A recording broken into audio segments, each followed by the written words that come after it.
Well, I have a story to tell y'all. I threw myself a pity party for the last 10 days.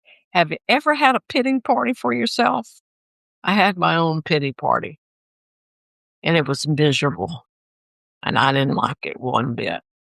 But I want to tell you about it because I want to tell you how I got out of it.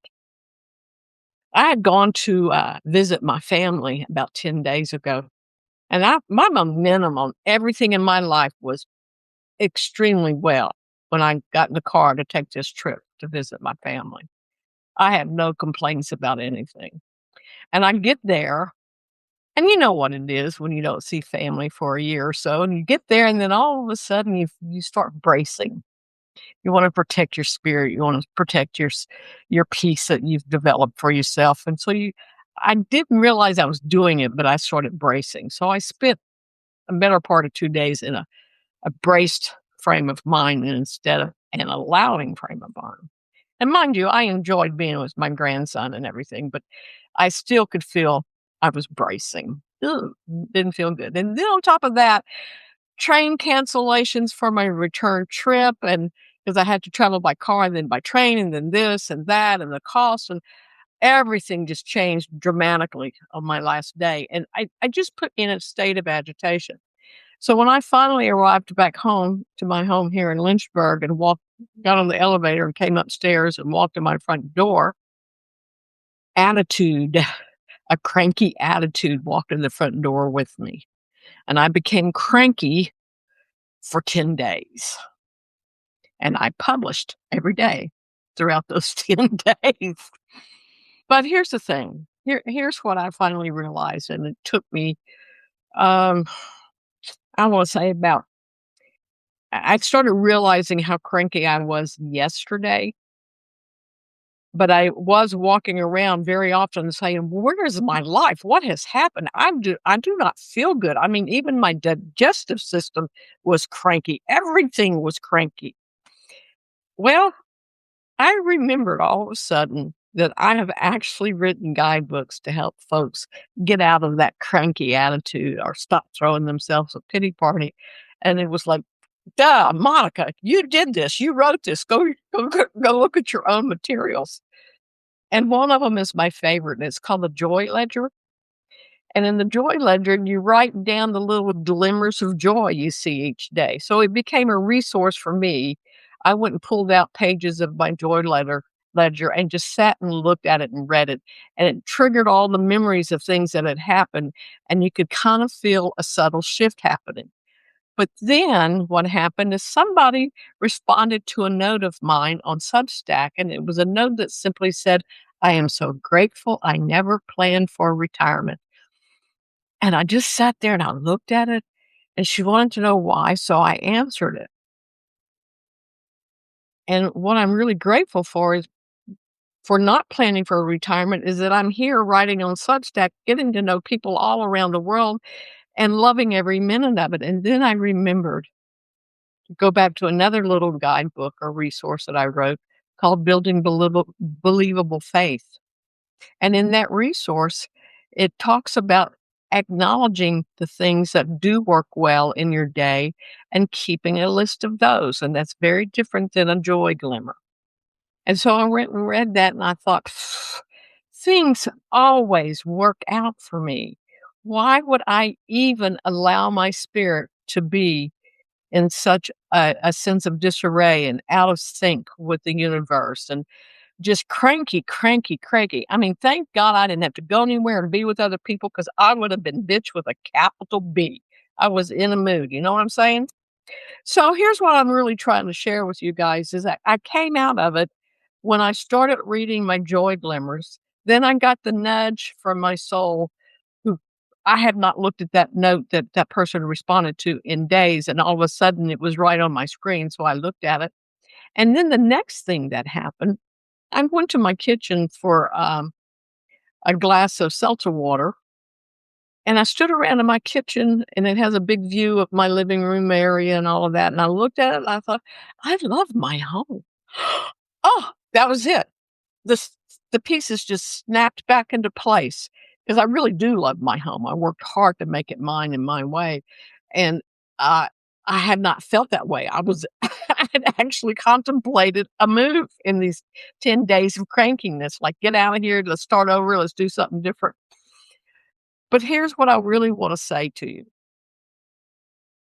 After I did that first, "Oh, I love my home," like a domino effect of all kinds of things that I remembered that I really loved started falling into place. Boom, boom, boom, they started coming back up, and I could feel my energy just shift all of a sudden. All of a sudden, I wanted to do things. I walk into my studio, I unpack those 2 big boxes that had these great big 4-foot by 2-foot birchwood panels that I get to paint on. They have been sitting in my studio for weeks, and I just would look at them and go, "Meh." And all of a sudden, that energy came in me, and I unpacked those bitches, and I put them right there in the studio. I'm getting ready to start on them tomorrow. One of them might be hummingbirds with magnolias. One of them might be an abstract. I don't know. We'll see. That's the part I like, is I don't know. It for me, painting is discovery, but I digress. What I really want you to know is this. Within those 10 days that I was having a pity party, I did sit down and do the 1 minute every hour breath practice. I really did. I did it for 3 days, and it was disheartening for me as I kept going on with faith. I believe in this so much that I kept doing it, but I had to also eventually recognize, Monica, you are your own worst enemy. Get out of your own way, girlfriend. You're making this worse. And what I mean by that is I kept keeping track of what wasn't working well. I was doing the logic thing instead of the heart thing. I wasn't in my heart, I was in my head. So I had to walk away from all of it. And when I walked away from it, I haven't done the breath practice or anything for 2 or 3 days. Then all of a sudden, the soul had some room within me to nudge me to do things, to see things, to remind me. So I had aha moment after aha moment after aha moment all afternoon, which brings me to where we are right now. I absolutely had to get on here and tell everybody how flippin' fantastic this experience was, and that I wish I could just reach into each one of you and let you each have the same energy I have right now. Not too bad for a 70-year-old lady, you know what I'm saying. Anyway, that's what I have for everybody tonight. I just want to briefly pop in and go, I've missed you all. I haven't done a live in 10 days because I was a cranky old lady. I couldn't have said anything to anybody useful for nothing. And now I just want you to know to collect your joy glimmers. You know what a glimmer of joy is? Anybody know what that is? I always refer to seeing a dandelion coming up in the cracks in the cement, which always makes me smile and gives me a little glimmer of joy.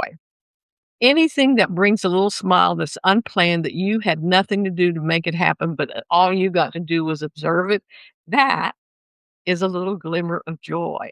Oh, a bird song. That's a great one. That's a really good one. I wish I could hear some birds. I live in a downtown area, so I don't very often hear birds. I kind of miss that.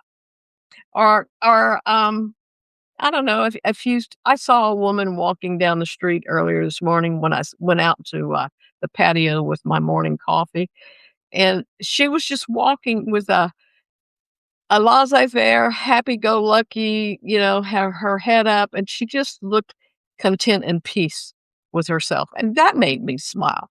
So collect your joys every day, whether you use my joy ledger or not is immaterial, but create one, because I'm gonna tell you, that was my salvation to dig myself out of my cranky attitude as I went back and read my collection of joy. Like, they're joy glimmers, they're not big episodes. You just write down how you felt when you had the experience with adjectives, nothing further than that. Anyway, this is the way the day has been for me, uh, and I'm getting ready to do a workshop with about 10 of the subscribers from Monty Rose Soul. And by the way, if you ever wanna be on one of our workshops, just become a subscriber. And we'll get you all worked into that. Thank you for the hearts. Thank you for hanging with me. I'm so happy to see everybody. I've really missed you guys. I really, really have. You're a big part of my life these days. Hi, Michelle. And, I'm just I'm sending out a post tomorrow that says, "I'm back," because I missed me. Have you ever missed you? I missed me, and it felt really awkward and miserable and, ooh, cranky, you know? Anyway, I'm gonna say goodbye. I just want to let you guys know that it is possible to use your breath, your mind, to realign with the universe, your soul. It is possible to pull yourself out of a cranky attitude. But sometimes you have to really acknowledge that you are your own worst enemy and get out of the way so the soul can send you nudges so you can know what to do next. Thank you for spending some time with me today. I really do appreciate each one of you. Later, Gator.